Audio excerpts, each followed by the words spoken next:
You are God from beginning to the end. There's no place for. Good morning, beloved brethren, and God bless you. Let us pray. Our Father and our God, we want to thank you.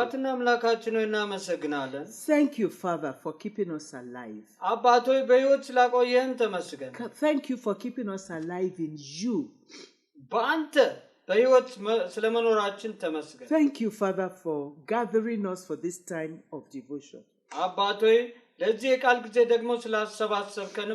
As we go into your word, we ask, Lord, that you will speak to us.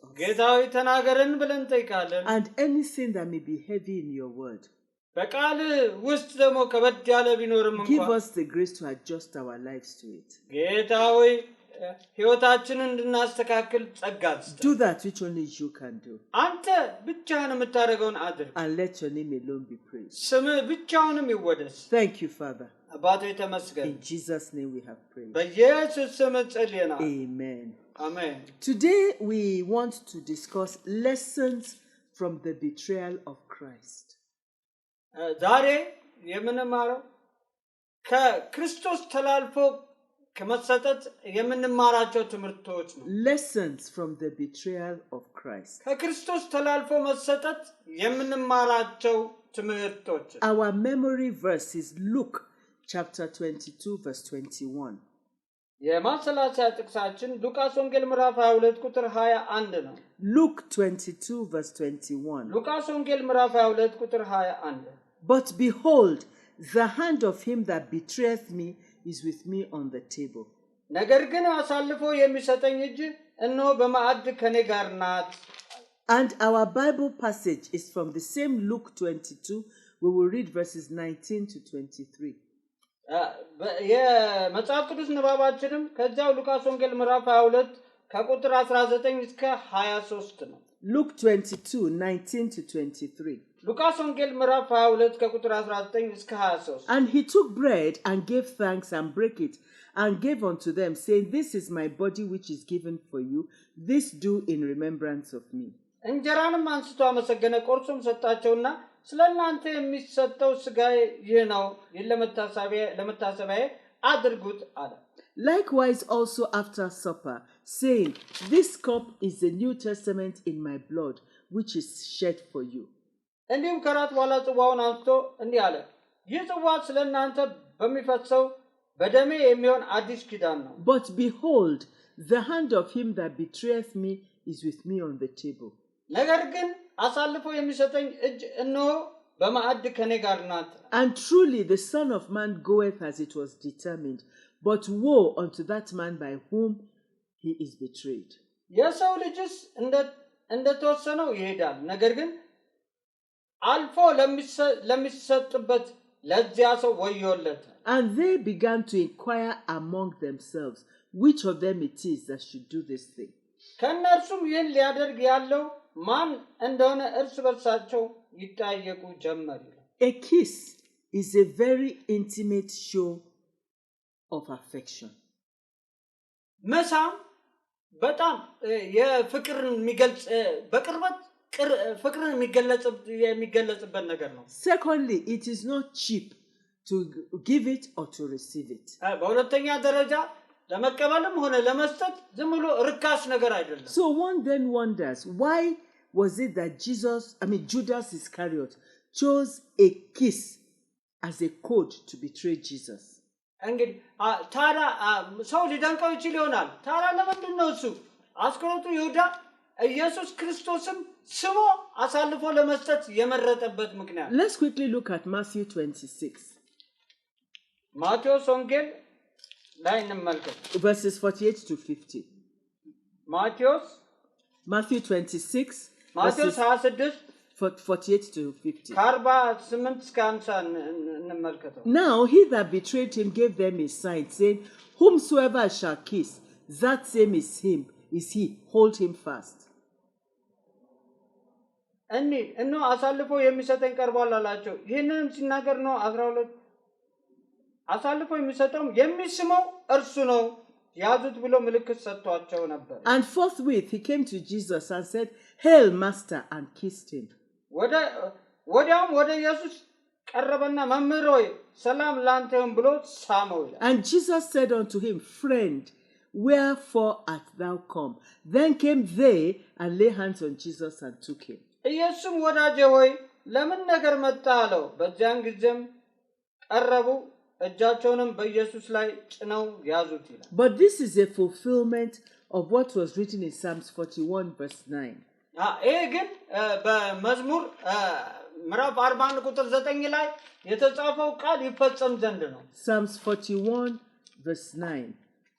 መዝሙረ ዳዊት ምዕራፍ 41 ቁጥር 9 Yea, my own familiar friend, in whom I trusted, which did eat of my bread, hath lifted up his heel against me.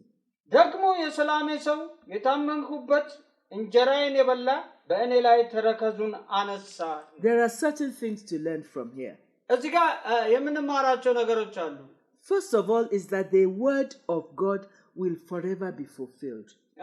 ለመጀመሪያ የእግዚአብሔር ቃል ለዘላለም የጸናና የሚፈጸም ነው። We read the prophetic word in Psalms, we've seen the fulfillment in Matthew. እንግዲህ የመጀመሪያ ቃሉን በመዝሙረ ዳዊት ውስጥ አነበብንና ፍጻሜውን ደግሞ በማቴዎስ ወንጌል ላይ አነበብነው። Another lesson to learn is what necessitated Judas's betrayal code. እንግዲህ ሌላው እዚህ ጋር የምንማረው ደግሞ አስቆሮቱ ይሁዳ አሳልፎ የመስጠት ምልክት የተጠቀመበትን ምልክት ነው። It was the leadership style of Jesus. ይሄ እኮ የኢየሱስ ክርስቶስ አመራር ዘይቤ ነበር። He was obviously very close to his disciples. ለደቀ መዛሙርቱ እሱ በጣም እጅግ የቀረበ ነበር። There was no distinction between him and his subordinates. በሱ የበታቾችና በሱ መካከል ምንም ልዩነት አይታይም ነበር። There was no differentiation, there was no class distinction. የመደብ ወይም ደግሞ የክፍል ልዩነት ወይም ደግሞ የከፍታና ዝቅተና ነገር አልነበረም። As a matter of fact, there was a time he washed their feet. እንደውም በአንድ ወቅት ላይ እግራቸውን ያጠበበት ጊዜ ነበረ። Whoever would have seen him washing their feet at that time would have thought he was a servant of the servants.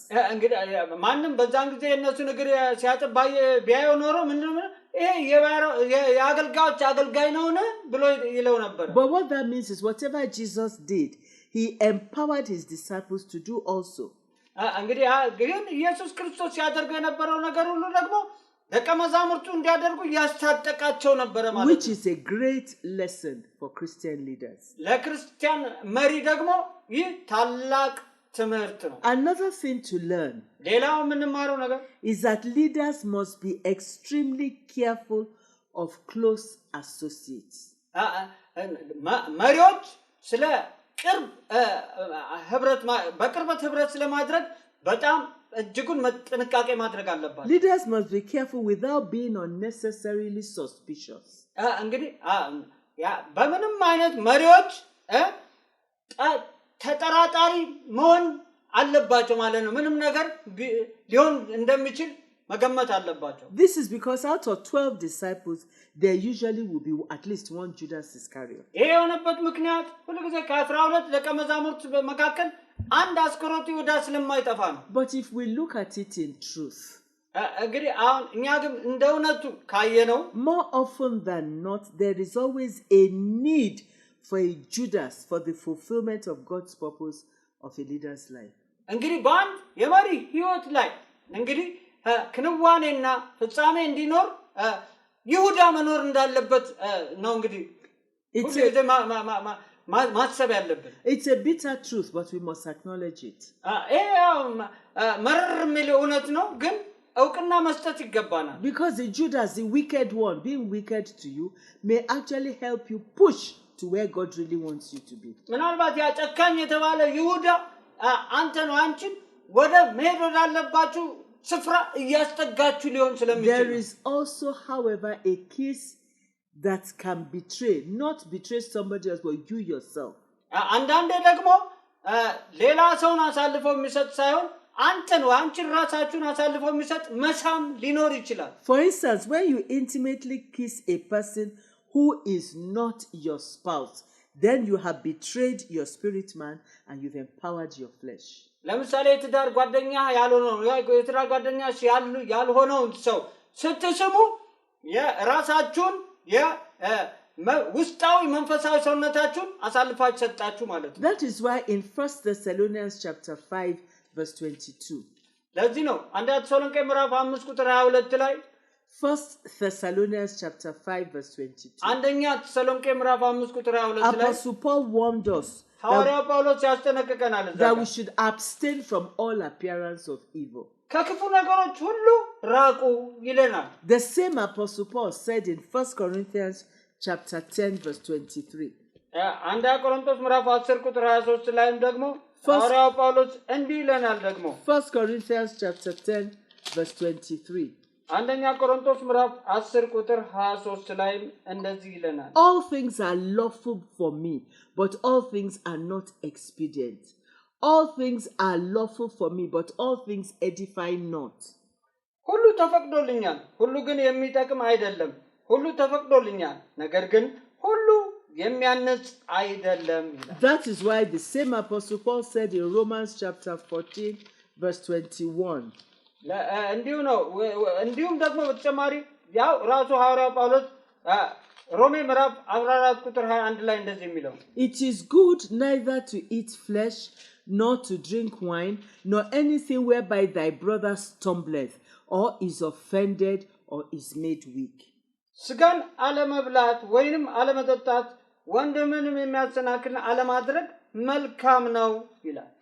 That means whatever it is, whether it's something we eat or drink or something we do that will cause a brother to stumble, it's not good.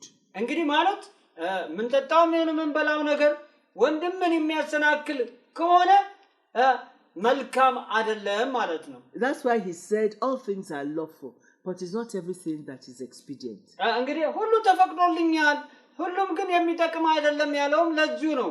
So each of us must be careful so we do not sell ourselves by a kiss of betrayal in the name of Jesus. ስለዚህ ሁላችንም ራሳችን መጠንቀቅ አለብን። ስለዚህ አልፎ በሚሰጥ መሳም እንዳንታለል መጠንቀቅ አለብን። Our action point, let us check every motive behind all our actions.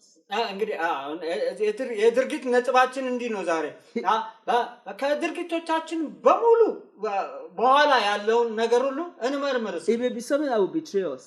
እንግዲህ ምናልባት አልፎ የሚሰጥ ሊሆን ይችላል። But let us pray. እንጸልይ። Our Father and our God, we want to thank you. አባትና አምላካችን እናመሰግናለን። Thank you for speaking to us this morning. በዚህ ማለዳ ስለተናገርከን ተመስገን። Father, we find that painful as it may be, at times we need a Judas Iscariot to push us to be where you want us to be. አንዳንዴ አስፈላጊነቱን አይተናል።